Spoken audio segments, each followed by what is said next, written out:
Pada saat rupiah mengalami pelemahan pasti akan berdampak terhadap eh, bahan-bahan pokok ya. Betul. Kita harus lihat dari kalau harga minyak naik, kemudian mata uang rupiah melemah sehingga impor ya itu begitu mahal.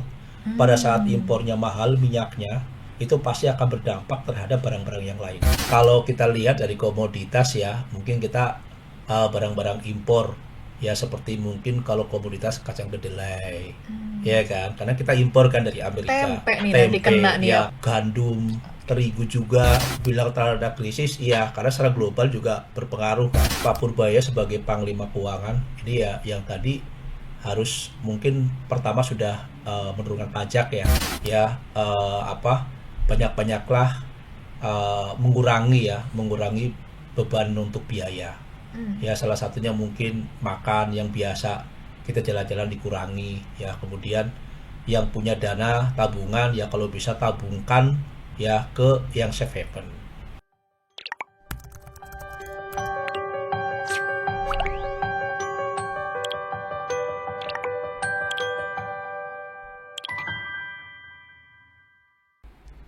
Hai Tribuners, kembali bersama saya Apvia Tiokonibili, dan di awal tahun 2026 ini tekanan terhadap rupiah langsung terjadi. Tepatnya di minggu ketiga bulan Januari 2026 ini rupiah melemah. Nilai tukar rupiah terhadap dolar Amerika Serikat ini hampir menyentuh 17.000 rupiah. Apakah karena faktor geopolitik atau ada faktor fundamental dalam negeri juga? Nah, kita akan membahasnya. Kita langsung aja kita bahas barengan sama pengamat ekonomi, mata uang, dan komoditas, Bapak Ibrahim Aswaibi. Halo, selamat pagi, Pak. Halo, selamat pagi Mbak. Wow, ini kita syuting lagi hari Rabu. Kondisi lagi hujan-hujanan, kita mau bahas yang berat-berat lagi nih ya. Ekonomi negara, 17.000 nih Pak nilai tukar Rupiah. rupiah terhadap dolar Amerika Serikat langsung dihantam di minggu ketiga, Pak. Kalau secara umum, Pak, yang lebih mendekat ke masyarakat, kenapa sih kita tuh harus perhatiin terkait dengan nilai tukar rupiah ini? Emang buat kita masyarakat umum yang mungkin kalangan kelas menengah ke bawah, ini efek yang paling dirasakan tuh apa, Pak? Oh iya jadi gini pada saat rupiah mengalami pelemahan pasti akan berdampak terhadap eh, bahan-bahan pokok ya. Betul. Kita harus lihat dari kalau harga minyak naik, kemudian mata uang rupiah melemah sehingga impor ya itu begitu mahal. Pada saat Hmm. impornya mahal minyaknya itu pasti akan berdampak terhadap barang-barang yang lain.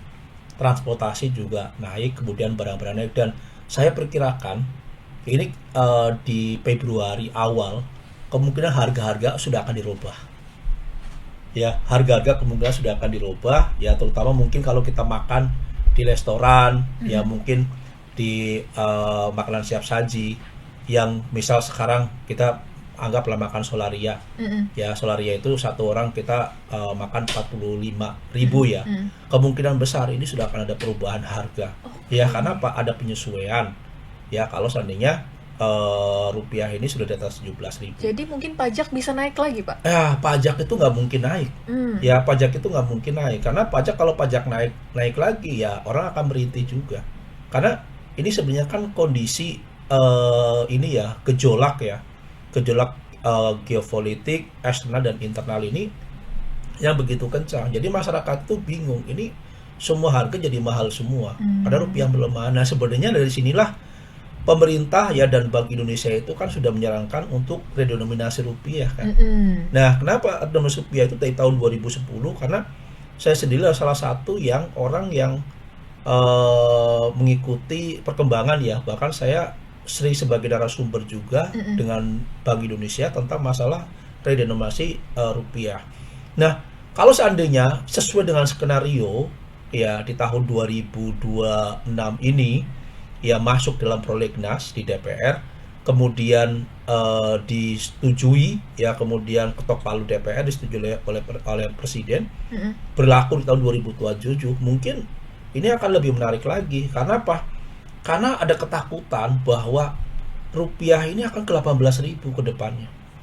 Karena Trump ini menjabat presiden sampai tahun 2028. Iya. Iya kan? Masih Langsung akan bergejolak. kepikiran. Iya. Masih akan bergejolak. Sehingga apa?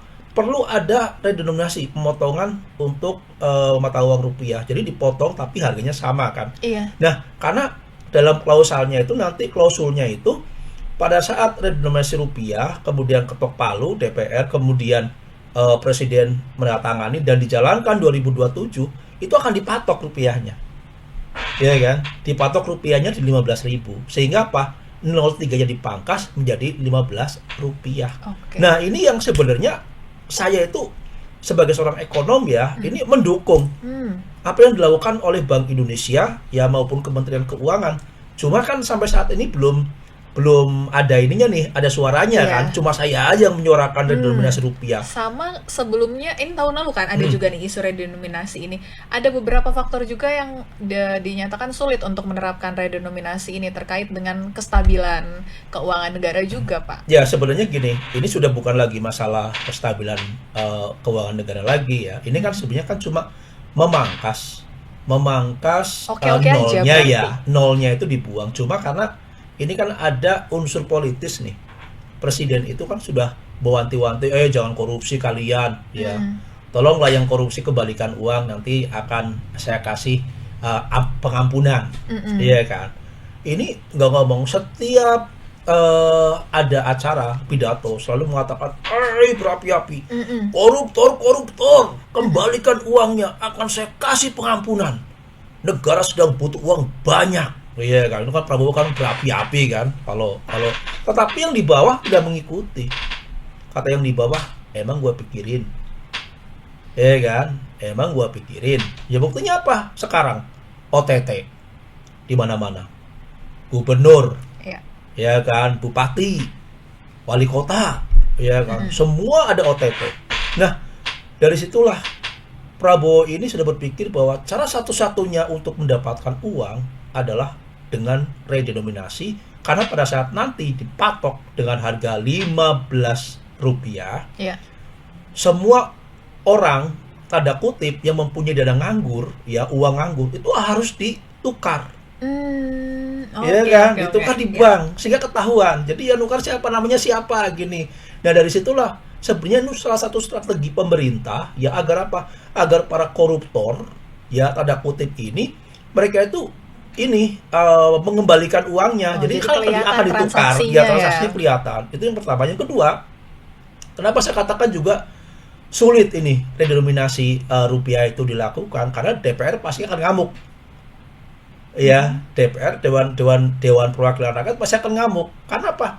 Di tahun 2027, 2028, 2029 itu tahun politik. Persiapan lagi. Iya. Jadi mereka itu kembali ke dapurnya masing-masing. Berarti harus bawa apa? Bawa duit kan? Waduh, ini gimana ini? Saya duitnya ini harus ditukar kan dengan mata uangnya sudah dipatok di 15 rupiah. Nah, sehingga apa mereka? Nah, ini yang saya ada ketakutannya kalau seandainya dibawa di prolegnas, ya pasti partai-partai pendukung pemerintah ini akan pecah juga ini. Ini rame ini. Bisa bikin pecah redenominasi nih. Ya karena posisinya apa? Ya terus nanti gimana nih saya? Seorang anggota dewan saja bisa 20 sampai 25 miliar habis. Apalagi seorang anggota DPR, bupati, wali kota, gubernur. Berapa yang dihabiskannya? Misalnya pemerintah ya dengan partai-partai politik kan mempunyai ide bagaimana untuk bupati, gubernur, wali kota dipilih oleh anggota dewan. Iya kan? Kalau gubernur berarti dipilih oleh DPRD 31, ya DPRD 32, ya. Ini yang akan memilih mereka. Nah, mungkin itu yang salah satu untuk mengurangi kos keluar. Kalau ini berjalan, ya keinginan dari pemerintah, dari partai politik jalan, walaupun banyak pengamat yang mengatakan bahwa tetap harus menggunakan apa? Kita pemilihan secara langsung, ya. Mungkin kalau ini berjalan, prolegnas ya redenominasi rupiah kemungkinan akan dijalankan. Dan ini sebenarnya ini karena ada win-win solution ya. Ini udah berarti nanti pada saat orang kan kalau pemilihan di DPRD atau 31 32 berarti kan ngasih upetinya pun juga orang tertentu aja kan. Cuma ada orang 50 itu kan. Ya udah nih bagi-bagi duit, daripada bagi-bagi duit ya ke masyarakat satu kabupaten ya satu provinsi yang begitu banyak memerlukan dana cukup besar, tenaga. Ya Pak Prabowo sih mengatakan udah capek banget, saya tiga kali mencalonkan sebagai presiden, capek banget dari Sabang sampai Merauke. Nah, dengan adanya perubahan yang cukup signifikan kembali ke zaman Orde Baru, ya ini kemungkinan besar akan mengurangi beban uang panas ini mengalir, sehingga apa, pada saat nanti gubernur, bupati, wali kota menjabat, mereka tidak lagi berpikir bahwa uang saya yang kemarin keluar kapan baliknya, sehingga terjadilah korupsi. Nah, ini yang sebenarnya partai-partai politik, ya kemudian presiden menginginkan agar apa? Agar tidak terjadi lagi istilahnya korupsi-korupsi yang sampai saat ini masih terjadi. Ya, kenapa?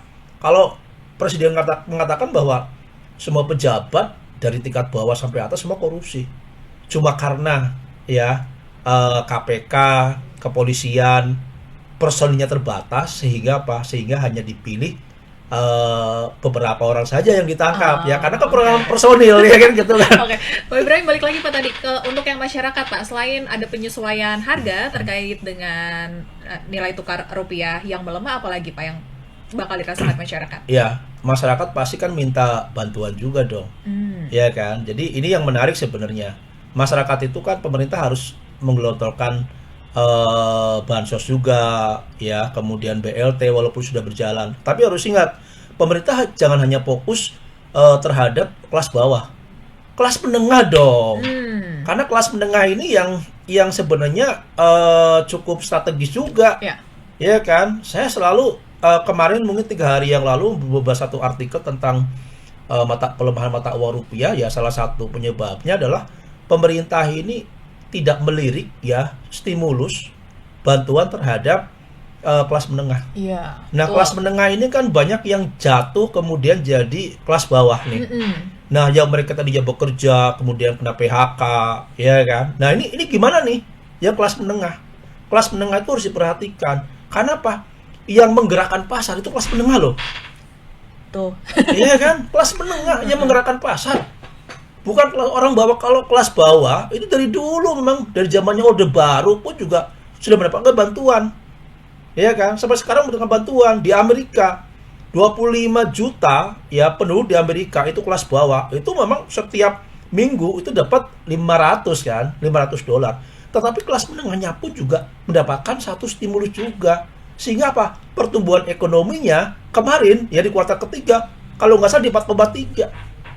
Dari tadinya kecil banget gitu loh. Nah, Indonesia ini jangan cuma fokus BLT kita ke ini nih, ke kelas bawah. Kelas menengah coba diperhatikan. Ya, kalau kelas menengah diperhatikan, kemudian kembali lagi berjalan. Karena apa? Yang menggerakkan pasar itu, peredaran uang itu kan kelas menengah. Pada saat kelas menengahnya ini mereka di PHK, kosong. Karena kalau saya lihat saat ini orang kelas menengah itu cuma habis buat makan, bayar kontrakan.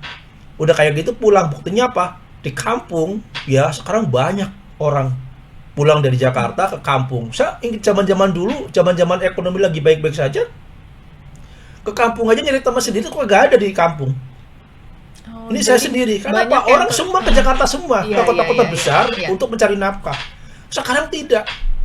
Kalau pulang penuh rumah gitu loh. Orang yang mereka terkena PHK kemudian pulang di kampung. Kata pemerintah, ya kan di kampung dia mendapatkan kerjaan. Oh tidak. Buktinya apa? Kriminalisasi meningkat. Iya kan, di tengah-tengah jalan yang gelap terjadi perampokan. Iya kan, di mana-mana. Terus kalau kita lihat televisi pembunuhan. Iya kan, di mana? Itu kan ekonomi semuanya. Bisa pemerintah coba fokus kelas menengah, karena kelas menengah itu berbahaya. Mereka orang pandai, orang sarjana, kemudian ke PHK, dia tuh malu, akhirnya apa? Apapun akan mereka lakukan. Kriminalitas pun juga akan mereka lakukan. Ini yang harus diperhatikan oleh pemerintah. Jangan lagi-lagi kelas bawah, meningkat termasuk karena faktor ekonomi. Ekonomi semua. Ya, saya juga ngalamin kalau saya itu punya keluarga, ya, nggak punya uang, ya kemudian mau makan, apa yang harus dilakukan? Ya bisa-bisa jadi kriminal. Ya itu kita nggak usah ngomong orang lain. Ya ini ya pas kebetulan saya sekarang lagi enak ya kan. Tapi kalau seandainya saya lagi susah juga, mungkin akan jadi seperti itu. Ini satu contoh ya, ada orang suami istri ya, mereka mau melahirkan, tidak punya uang. Akhirnya apa? Mereka mencuri. Pada saat mencuri ketahuan. Akhirnya apa? Melahirkan bingung ya, suaminya ditangkap polisi.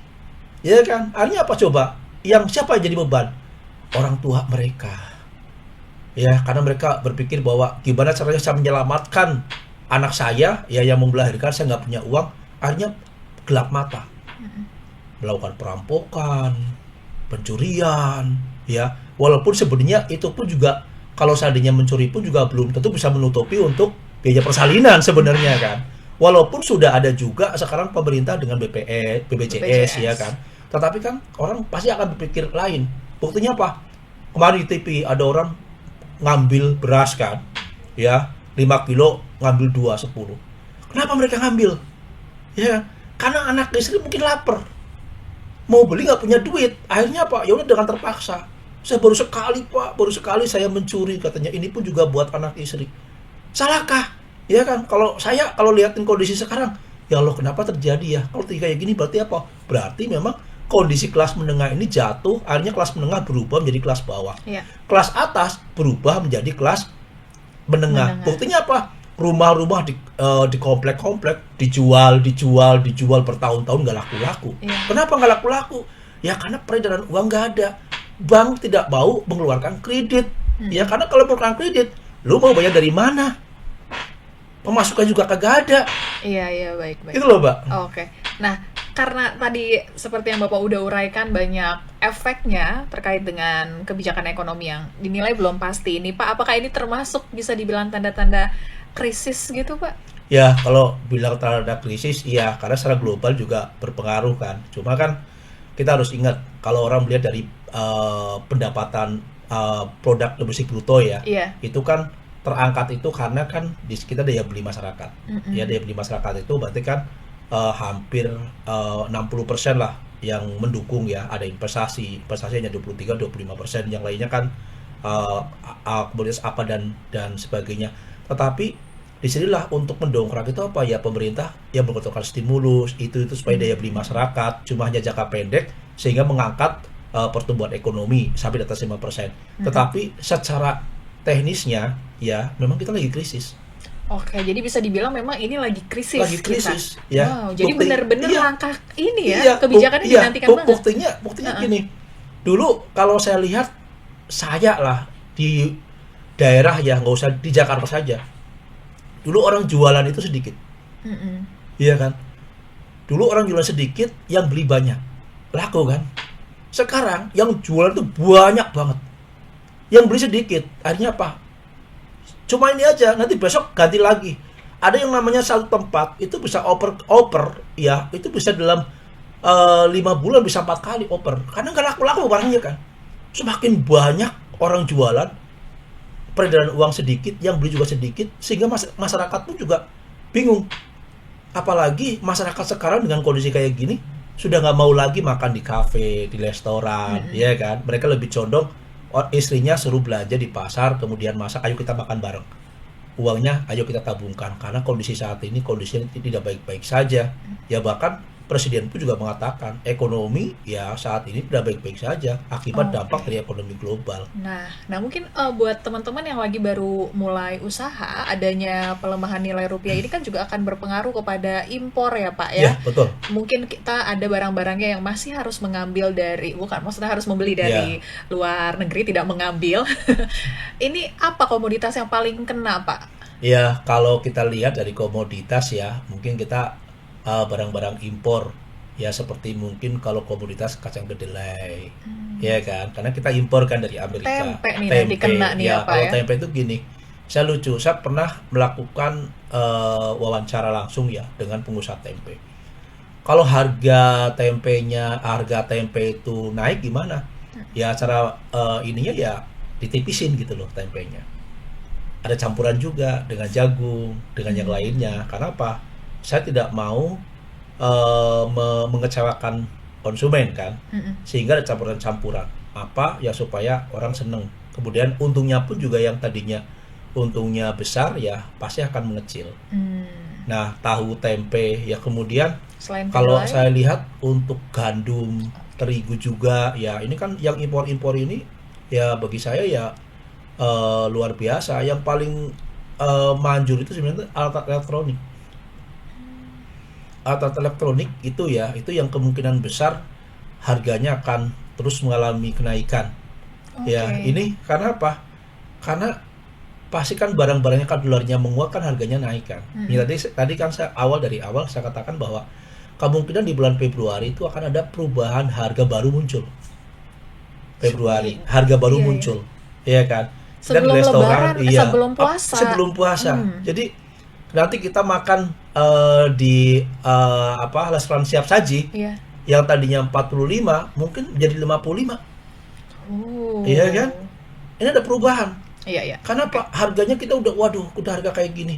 Saya sendiri pun juga ya Allah gimana ini ya cara menyiasati supaya uang saya jangan habis besar banget. Karena sekarang saya lihat ya pengeluaran cukup besar. Saya bingung kok ini. Kemudian kita belanja juga nih, belanja di mall-mall ya yang dulu saya dalam bulanan itu bisa 700, itu bisa di atas 1 juta.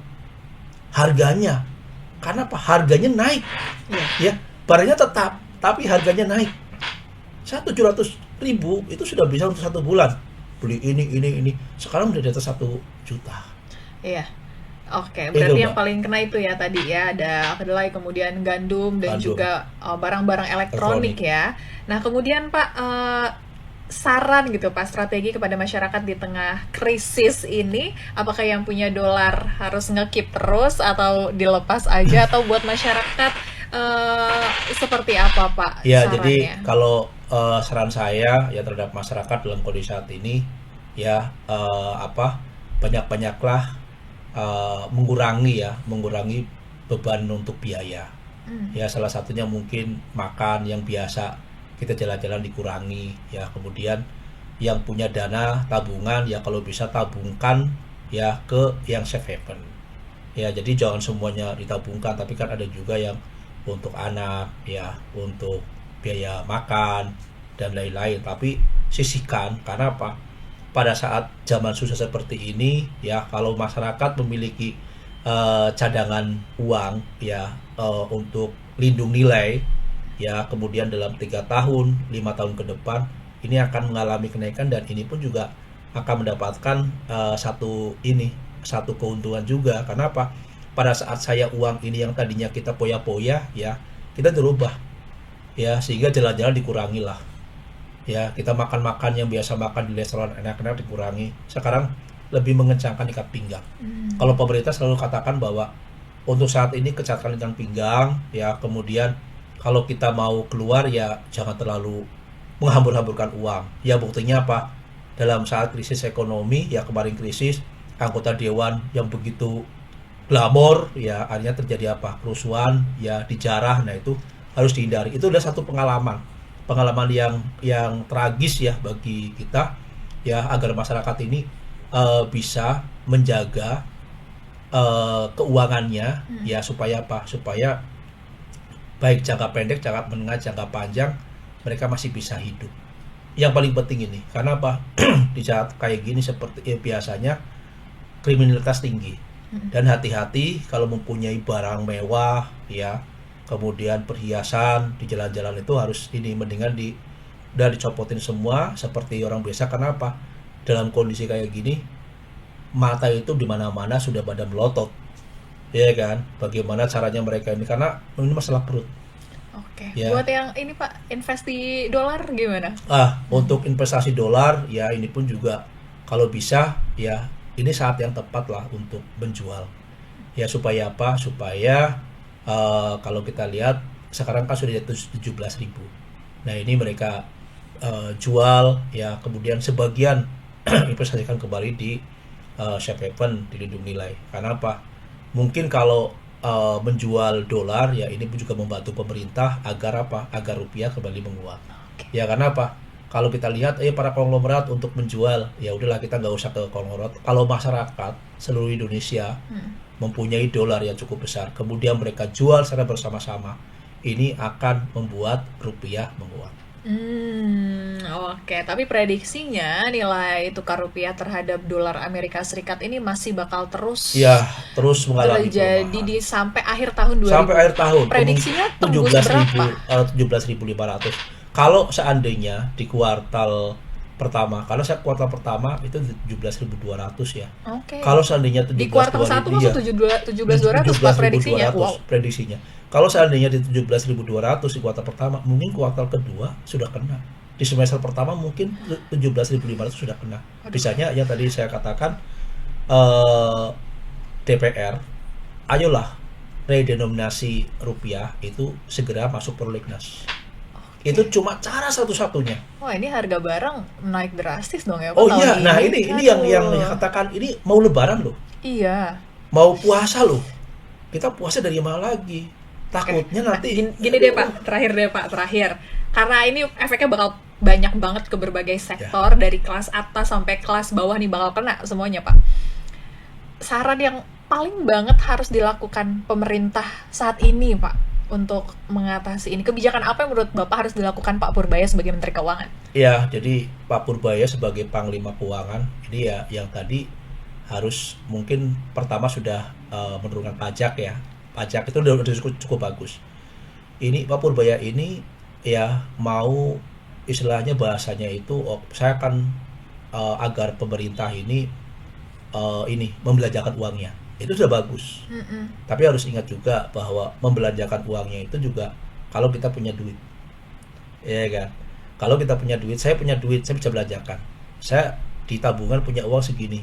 Oh, bisa saya belanjakan, prosesnya seperti ini. Nah, permasalahannya di sini ada Pak Purbaya. Yang pertama itu fokus dulu adalah ke pendapatan negara. Dari pajak Iya, tadi. dari pajak itu. Karena apa?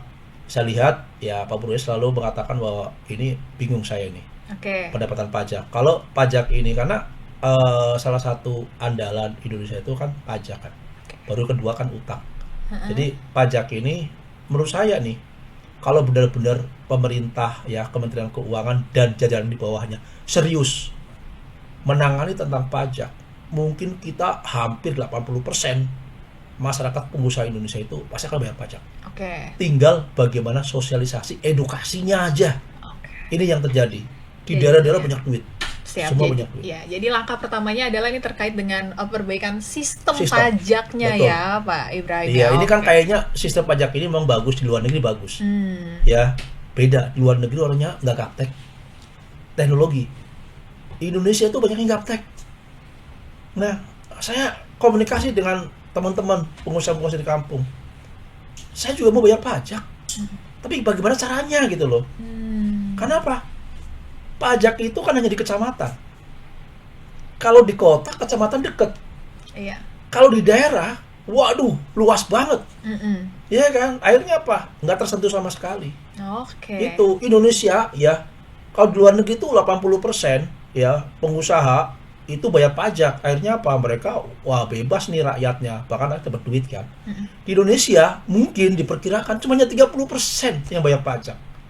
Nah, kalau pemerintah ini terus menggencarkan edukasi terus ke daerah-daerah mungkin kerjasama dengan RT RW ya dengan RW dengan RT ada orang-orang tertentu kader-kader mereka jalanin seperti ini loh caranya seperti ini caranya ya ke pengusaha-pengusaha mungkin saya optimis 80% Indonesia di negara kaya Oke.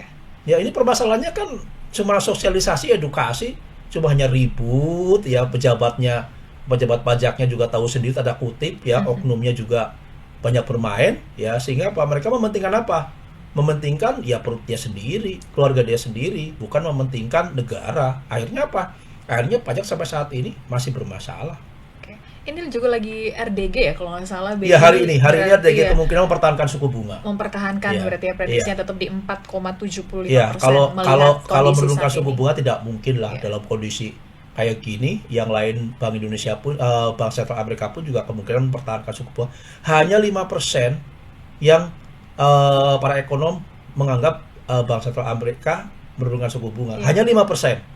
Ya, Hmm. kemudian di Indonesia pun juga hampir semua ekonom mengatakan bahwa BI kemungkinan mempertahankan suku bunga. Oh, oke baik. Jadi ini dengan kondisi seperti ini, seperti yang tadi Pak Ibrahim bilang ya, Tribuners, ini saatnya kita untuk mengencangkan ikat pinggang, Ya, pengeluaran-pengeluaran benar-benar harus apa ya, dikurangi dijaga lah, banget, apalagi yang dijaga suka banget. keluar negeri gitu kan, coba suka keluar negeri, hilangkan dulu sekarang. Yang biasa jalan-jalan, kurangi jalan-jalannya, ya kita fokus dulu agar tabungan kita itu tidak terus menurun drastis. Karena apa? Berdasarkan data ya, tabungan 100 juta ke bawah Ya. ini setiap hari, setiap bulan itu menyusut, ya bahkan habis ya, hanya untuk makan, ya hanya untuk bayar kontrakan. Nah ini gimana caranya ya, apa, yang punya uang di bank 100 juta ini jangan terkikis terlalu banyak lah.